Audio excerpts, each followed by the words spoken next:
Welcome to Real Talk with LaShondra. This is a series about entrepreneurship, leadership, and success I have learned throughout my journey in the construction industry. I'm LaShondra Mercurius, and I have been working in all of these spaces for over 15 years now. I will be sharing my thoughts and experiences about all the topics and also having conversations with amazing guests who navigate those spaces on a daily basis. This is our second episode, and today I'll be speaking about how to think like a leader. I've been in leadership roles for over 14 years now, leading teams, leading my own business, sitting on boards, and more. I can tell you one thing, being a leader is an exciting challenge every day, and I want to share with you some of my tips and how to do it. Let's get started.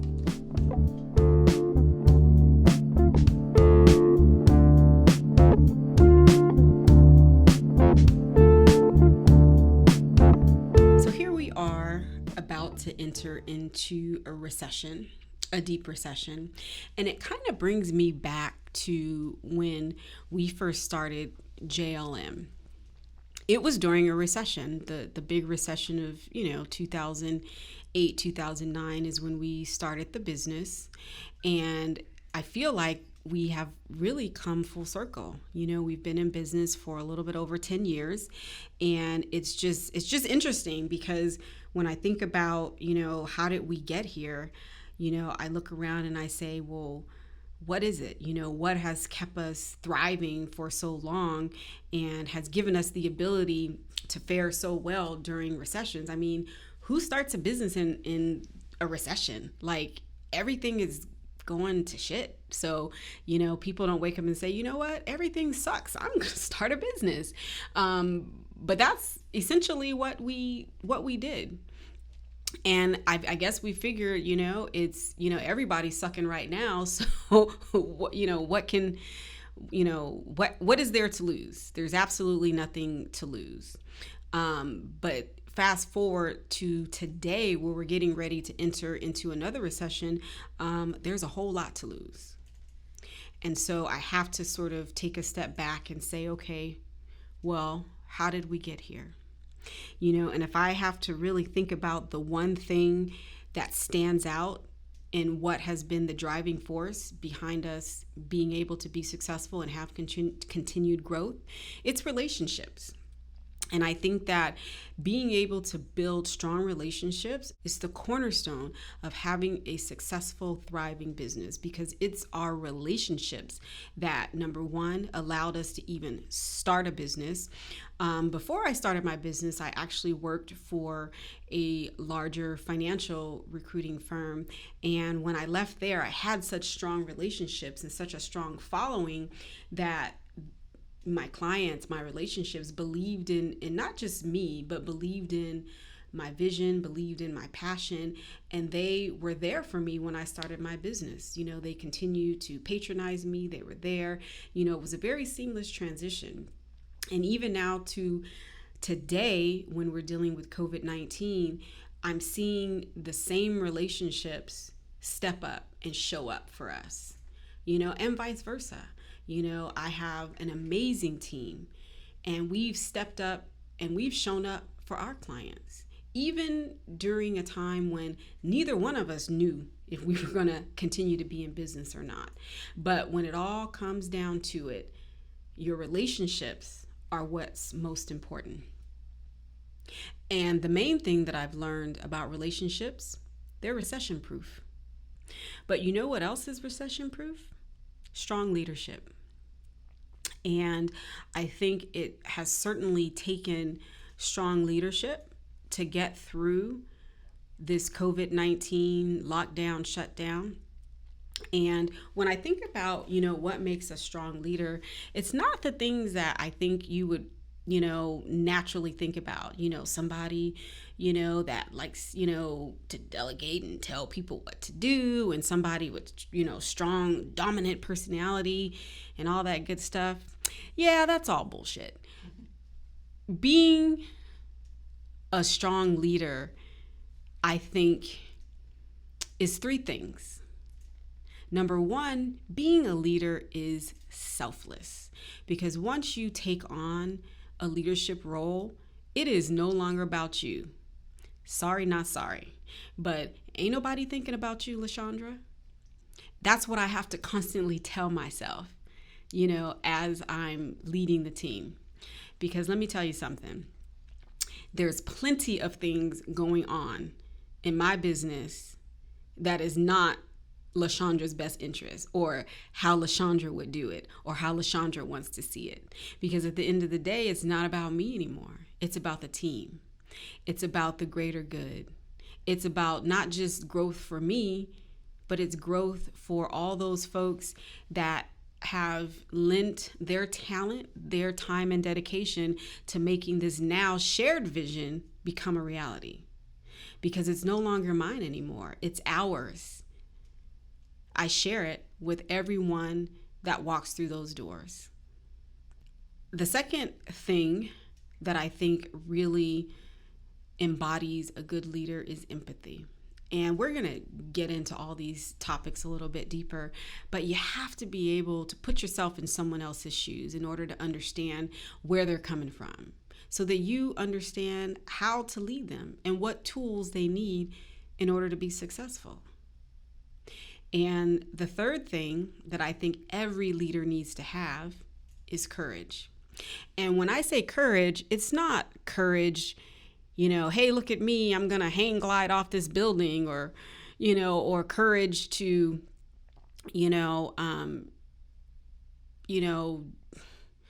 be the first one to give their opinion. No, that's not the courage that I'm talking about. The courage that I'm talking about is the courage to fail flat on your face in front of everybody. The courage to step out there and try something that nobody knows what the hell you're doing. Nobody understands it. Nobody believes in it, but having the courage to do it anyway. That's the kind of courage that I'm talking about. So we'll talk a little bit about that as we sort of move through this particular series. But, this whole leadership thing is something that, I think some of it has come naturally, but a lot of it hasn't. A lot of it I had to really, really work on myself, in order to get to that point where people are willing to follow me. And not just because I have this fancy title, but because they believe in me. I'm giving good energy. They're getting something out of following where I'm going. That's not about me, but it's really for them. And so that's the thing that gets me excited about being a leader. Because it didn't start out that way. When I think back to my first position in leadership, and I was so excited, I became a shift manager at McDonald's. That was my first job. And the most exciting thing about working for McDonald's and becoming a shift leader is the day that you get to turn in that polo shirt for a button down and a little ascot that they give you. You've arrived. That means that every customer that comes in the stores knows that you are in charge. And that was just the best feeling ever. So when I think about, my original humble beginnings as a shift leader at McDonald's, you might ask the question, well, did leadership come naturally for you, LaShondra? And then I'll answer myself, hells no. I sucked. When I originally began my leadership path, I thought, well, I have this, this tie, this button-down shirt, so everyone needs to do what I say because I'm in charge, goddammit. Get on those fries. Flip those burgers. That was what I thought leadership was. But yeah, I got a rude awakening because I didn't know that people that you were managing would actually cuss you out and tell you no. So I didn't know that. I thought you're supposed to do what I say because I'm in charge, I'm the leader. So really quick, I understood that I needed to do a little bit more work on myself, in those moments. Because I was very good at leading and organizing things when we were real busy. I remember when they first introduced, the 2 for $2 Big Mac sale. Oh my goodness. I mean, there were lines out the door. And so that's when I performed the best, when things were like, your back is up against the wall, you got this one car coming through your drive-through, they want 15 hamburgers and you're running out of buns. And, I just knew how to show up in those times. But what I struggled with was the times when nothing was going on and when it was just a regular mundane day. How do I show up for people, when, shit's not hitting the fan? So that was, something that I really had to, to work on myself with, because it required me to just show up, chop wood and carry water and play my role. And see, I wasn't very good at that because I thought that being a leader meant that I needed to have all the attention. All eyes needed to be on me all the time. So when I look back on my young self, I think to myself, what would I tell her? Well, the first thing I would tell her is, you're not ready, but you better get ready, because you have a great life ahead of you, and people are going to be looking to you for answers and for inspiration.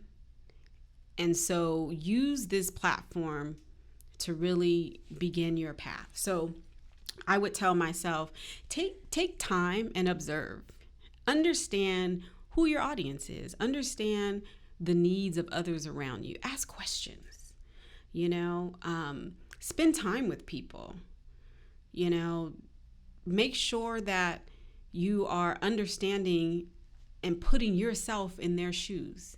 Understand what motivates them, because it may be different than what motivates you. And learn how to tap in to the motivations and drive of others, so that you understand what tools that they need. Because 80% of leadership, it's nothing fancy. It's not having all the right questions or knowing what to do. It's literally just being present. It's just being there and saying, I see you. I understand where you're coming from. I see why you made that decision. Here, let me introduce another way. Let me add to what you already have in your repertoire. Let me build you up. Let me give you more. Let me connect with you that way. And see, I didn't know how to do that because I didn't have a whole lot of tricks in my bag. So we were learning together.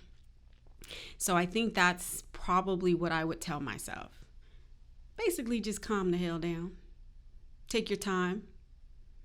Feel the energy. Use your instincts. And understand that you don't have to be right. You don't always have to be talking. And it ain't about you. So when I think about leadership, I think about inspiring others. Can entrepreneurs do that? Absolutely. Absolutely. I think about leadership in terms of making others around you better. Can entrepreneurs do that? Sure. But do you have to be an entrepreneur to inspire and make others better? No, you do not. As a matter of fact, I know a lot of shitty entrepreneurs that do everything but inspire and do everything but make others around them better. Now, I'm not dogging on my fellow entrepreneurs. It's a hard job. But just because you're an entrepreneur doesn't mean that you're meant to be a leader. And they're two very, very separate things. I know some amazing people that would never consider ever being an entrepreneur, but are amazing leaders, have, given their heart and soul and has made so many people around them better, and maybe even help develop entrepreneurs. So no, I think it's very, very different. Being an entrepreneur for me has been interesting because I don't know if entrepreneurship was necessarily something that I had to do. But I think that being in a leadership position is absolutely something that I had to do, and I felt like I was born to do. And I feel like being an entrepreneur gives me the platform to be that leader and to make others better that I've always wanted. So I think the entrepreneurship piece is the vehicle, but I think leadership is the purpose. Now, part of what you need to be able to do as a leader and an entrepreneur is, if you're planning on scaling, obviously, you have to be able to build a team, and I think that I always ask myself the question, what is the perfect team? If I can just get the right talent, if I can just get this person or that person, then everything would be perfect. That was my original thinking when I first started the business, that once you hired someone, you're kind of stuck, with that person, and what I found is that I don't think there's a perfect team. I don't think there's ever a perfect team. I think you have perfect people for seasons, and some of those seasons are long, and some of those seasons are very short. Some of it is project based, and some of it is true partnerships. So I don't think there's a perfect team. I think a team is literally like a living, breathing organism. It's like an amoeba. It constantly changes because every time you add someone to your team, the energy changes a little bit. Every time someone leaves the team, the energy changes a little bit. So you're always constantly building and changing. And as you're growing and you're moving, your needs change, the energies change, all those things change. So you're constantly, building the team. So I would say, if I were to ask myself, LaShondra, is there any perfect team? No, there isn't. There's perfect teams for perfect seasons, but there's never, an overarching perfect team, for anything. And I think that if entrepreneurs or even people that are just hiring managers, if you're in leadership, understood that, I think it would be a lot easier to hire and a whole lot easier to fire. So we just kind of talked about teams and, teams forever changing and, adding and deleting. So through that process, you also develop a culture. And the culture actually says a lot about not only the team, but it talks about the leadership, because the culture really establishes how you show up and what consistency you have as you're, building a team and adding and deleting. And if you have a very strong culture, even though you're constantly, adding new talent and taking it away, those basic standards, the culture should remain intact if it's strong. Now, does it adjust and elevate here and there? Obviously. I mean, in your business, you take a lot of twists and turns. So there's always going to be some adjustment. So there is some flexibility, but your culture is really your roadmap of how you're going to go about executing your business. And the thing that I wish that I would have done early on in my business is really be intentional about what I wanted our culture to be. And your culture is based on what are your shared standards. And although I feel like I had very high standards in my head, but I wasn't always very good about sharing those standards with others and making that connection to say, hey, do the people on my team share my same standards? Are we moving towards the same direction? And I would say probably up until a few years ago, the answer is no. I mean, people were I was hiring people. They were doing their own thing. They were coming in, changing the culture. I say go left, they go right. I say go up, they go down. I say blue, they say red. I mean, it was a mess, because we didn't have a strong culture. People came in and ran roughshod over us from time to time. Now, what we did always have is strong standards. And even though I didn't always communicate them properly or share them in the beginning, I demonstrated them through my actions and how I showed up. So I at least had that. And that's something that I really had to learn. Oh, shoot. Oh, you have to actually tell people what your standards are? Well, I didn't know.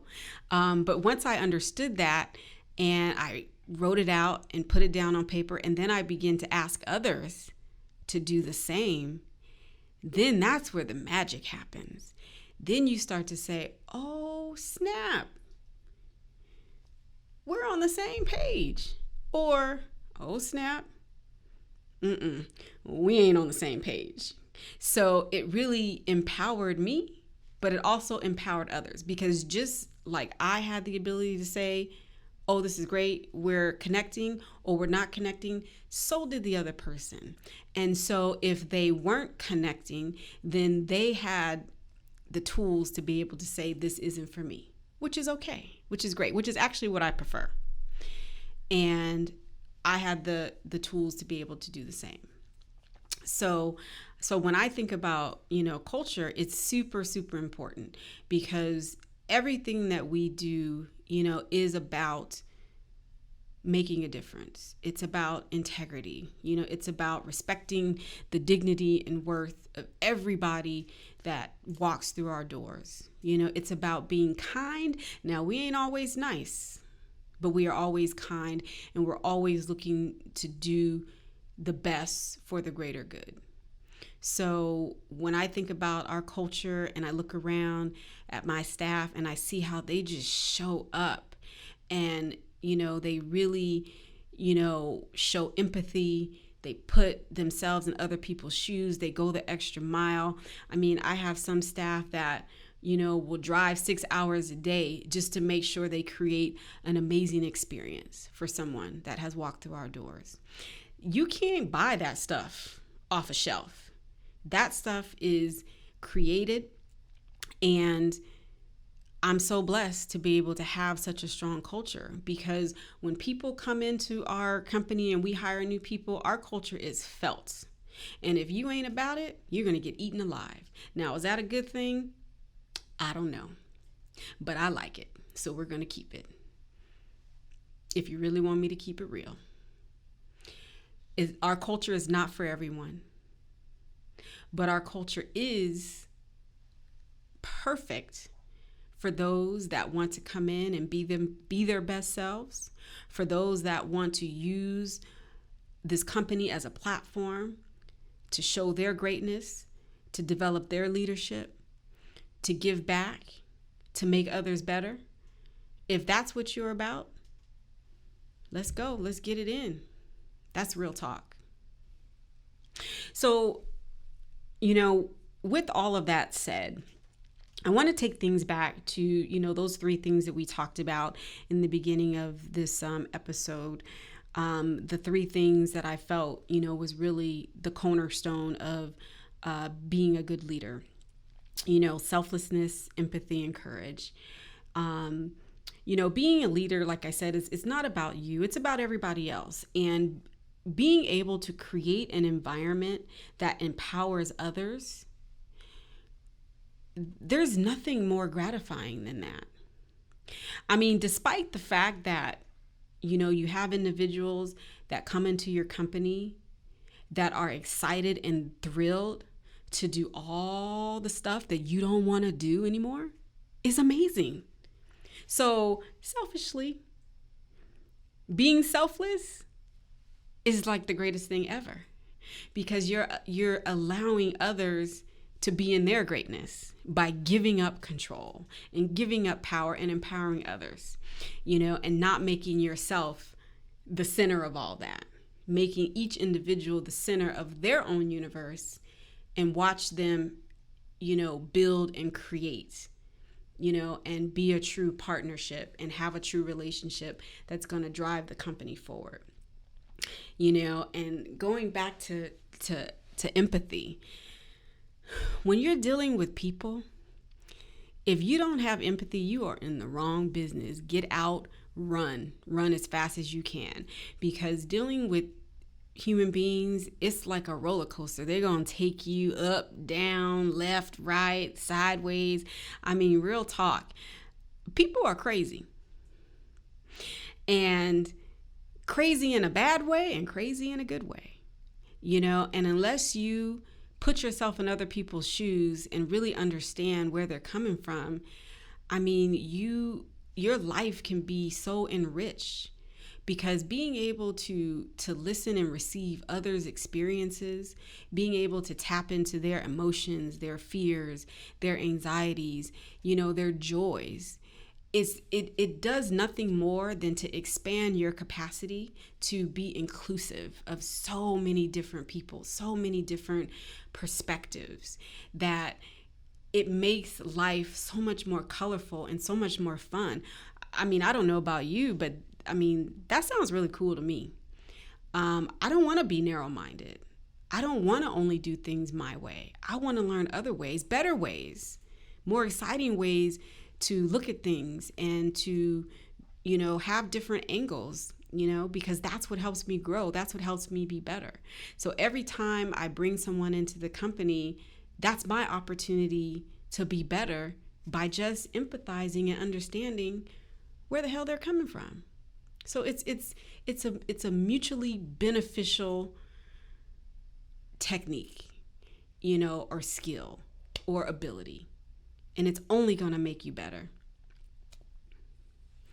And last but not least, I want to get back to that courage, because that's a big one. And like I mentioned before, it's not about, the physicality of courage and being the strongest or the fastest or anything like that. It's about the courage to fail. And I hear that a lot I hear this a lot from a lot of young people. Well, I just don't want to fail. Well, I'm afraid to do the wrong thing. I'm afraid to say the wrong thing. I'm afraid to fail. Well, who is this person that is perfect and does everything right? Please tell me who they are, because they're a trillionaire and they're somewhere on their own island sipping a Mai Tai, and I'd like to join them. So until someone can show this person to me, that's ridiculous.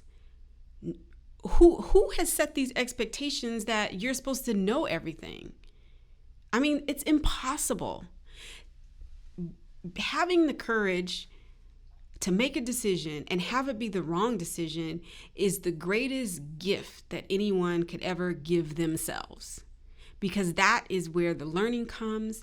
That's where the growth comes.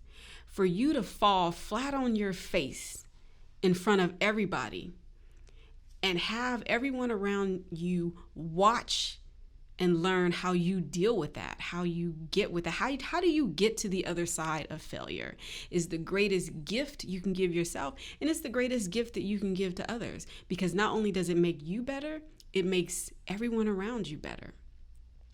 And that's when I'm talking about courage, is being able to show up.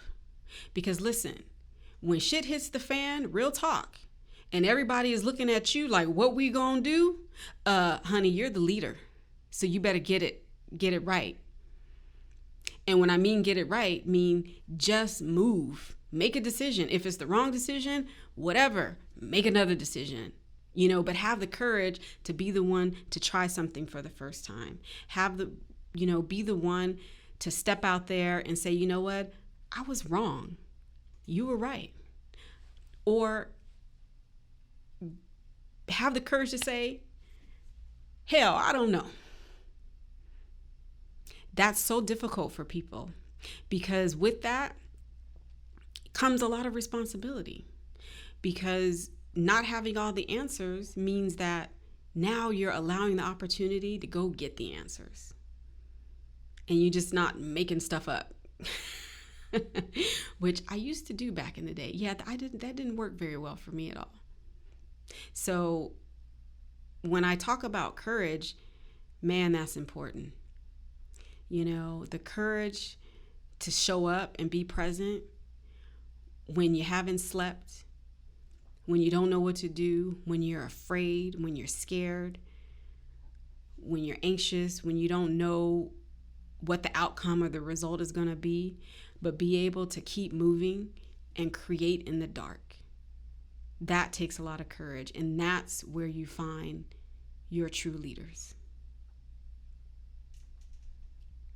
Are leaders born or are they made? That's a good question, LaShondra. If I had to answer this question, which I do because it's my podcast and I came up with these questions, and part of entertaining everyone is answering the question, so I have to answer it. I think there's no hard, fast rule. Some leaders are born, some leaders are made. It all depends on your path. So my 7-year-old, he's a born leader. This dude came into this world leading. If you listen to my last podcast, which was actually my first podcast, I talked about his birth, and having to do payroll, in the hospital bed when I had just given birth. But what I didn't share in that podcast was when he was born, I had a very difficult labor. He and I almost didn't make it. The nurses and doctors are reading my husband our last rites, saying that, this is probably the last time he's going to be able to see us and all of this. I'm drugged up. I'm surrendering to whatever is happening because at this point I'm in shock and I can't move. I'm laid out on the operating table and just sort of having an outer body experience. It was crazy. And as I'm going through all of this, in a split moment, pops out this baby boy with these big ass hands and feet. That's all I saw, just hands and feet just everywhere. Didn't cry. Opened his eyes, looked around to about 20 people that were standing in the operating room, and I swear I could read his mind. And what I think he was saying was, why are y'all tripping? I got this. Calm down. I'm good. Carry on. Now that's a born leader. That's my baby boy. And he's been marching to the beat of his own drum ever since. He walks into the room and he does his own thing. People naturally want to follow him. But not everybody has that. I didn't have that. Or maybe I did and I just didn't recognize it. But I don't remember that experience for myself. But real talk, I've had to really learn about myself to be a leader. I really had to have a lot of failures, have a lot of come to Jesus moments with myself. I've had to do a lot of internal work to get to the place where people actually look at me and say, you know what? I'll follow her. I want to go where she's going because I think there's something in it for me to be better. So it's still a work in progress because there are days when I think, you know what, LaShondra, you suck. You just really suck. And there's other days where I feel like, you know what, you're a great leader. It just really depends. But I know that every day that I get up, my intention, and see, that's the most important thing, is having the right intentions to get up and to lead the best possible way that I can. Do I get it right all the time? No, I don't. But I have the courage to admit that. I have the empathy to understand how I might be affecting others around me and what their experience of me might be, good, bad, and ugly. And I also have the selflessness to say, you know what? I don't have it today, but guess what? It ain't about me. So I better get it from somewhere, because these people need me. They need me to show up. They need me to be present. And that's what I'm going to do. And with that said, thank you for listening.